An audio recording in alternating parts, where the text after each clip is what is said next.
What's up, kids? Peter from Panda here. Hey, just ordered and received this. This actually came pretty quickly. It's pretty popular on Amazon right now. I think it's called the GuTe Classic Steampunk Mechanical Watch. It's skeletonized, and actually for not an expensive watch, under $20, I'm actually pretty impressed with the packaging so far. It comes on a little pillow, despite it being kind of Tyvek or something. And it comes in a box. A lot of them just come bubble wrapped and kind of thrown in an envelope. But I think it's kind of popular, and maybe I'd be wrong, but I think it's popular because it's a decent looking watch and actually has a lot of detail to it. So let's take a closer look at it. First of all, it's not super huge. It looks like it's about 40 millimeters in diameter here, and it has what I'm assuming is a fake leather band, and in this case it's alligator or crocodile pattern. Certainly looks fake on inspection, and it doesn't portend or advertise anywhere that it's genuine. It just feels a little plasticky and stiff, but that's no problems with that. Actually, there's a lot of genuine alligator bands that I think actually look fake too. It's actually pretty interesting. They put plastic on the buckle here, so kind of another feature you don't get on really cheap watches. Whoops. Polished buckle there, and a couple of loops, one fixed, one adjustable.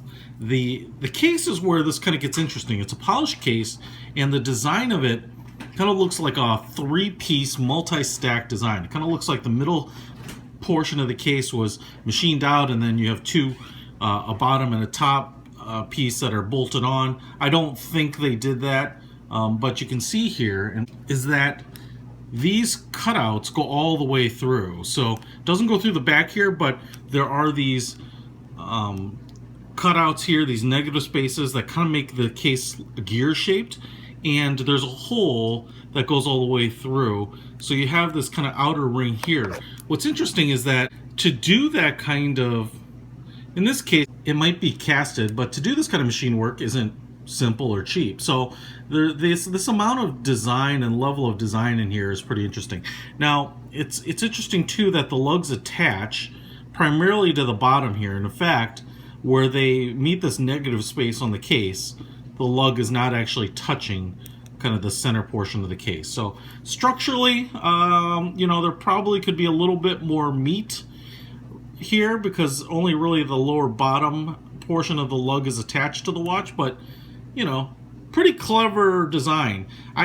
If I were the engineer making this, I'd probably have the lugs kind of zig back in and attach to a full section here that so you get a full contact for the lugs. But it's probably not going to be a big issue, and at this price point, not a big deal. The crystal here is curved, which is interesting.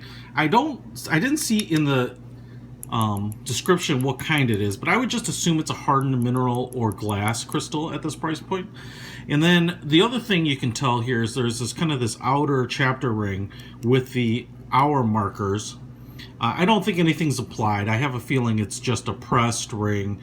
Even though the logo, which looks like kind of the Bentley flying wings, and the Roman numerals here, and then the name brand winner, I'm a winner, chicken dinner, is probably all silver painted and then kind of color filled with this black lacquer, kind of the shiny black on the inner ring. And then there's a bunch of skeletonized features here on what appears to be an automatic movement. So I can get the rotor to move, and I have not done anything to it. And I saw the balance wheel bouncing around. Okay, there we go. So maybe I just didn't have any juice, even though it spent the day in a UPS truck. But now you can see that moving in the back there. So you do have an automatic movement here. So sub $20 for an automatic movement. There are really good movements from Casio and Miyota that are automatics that seem to be really reliable. I have no idea what this is. Doesn't seem to advertise it anywhere. I can tell you that the rotor and a lot of the pieces, you know, they have a little bit of a rough finish. The rotor's having a little bit of trouble either having enough weight. It doesn't seem like it's a very thick rotor, but under the weight, its own weight is really not enough to get it to rotate too well. The case back here is bolted down with 6 Phillips heads, and you know, it does work. There's some jewels. You know, it's a legitimate automatic movement. And if you don't like replacing watch batteries, this could be for you. So far, so good. Like I said, pull it out to the first stop. You probably just saw that, and kind of these very pointy hands will move. There's no date or anything, which obviously makes automatic movements start to get very pricey. But even the second hand motion is pretty good. So there's a fairly decent beats per minute here. This plate has a little bit of decoration on it. You know, the fact that you can build a watch with an automatic movement that appears to be running and keeping reasonable time, that has design on the cases, that's a polished finish, and gets put into the mail and shipped to you for under 20 bucks is kind of an unbelievable feat, in my opinion. So I can understand why this watch is relatively popular with people who are looking for a little bit of fashion and don't want to spend a lot of money. So I would definitely say at this price point, totally worth it. I'll put a link to in the description for it. Check it out. I think they come with in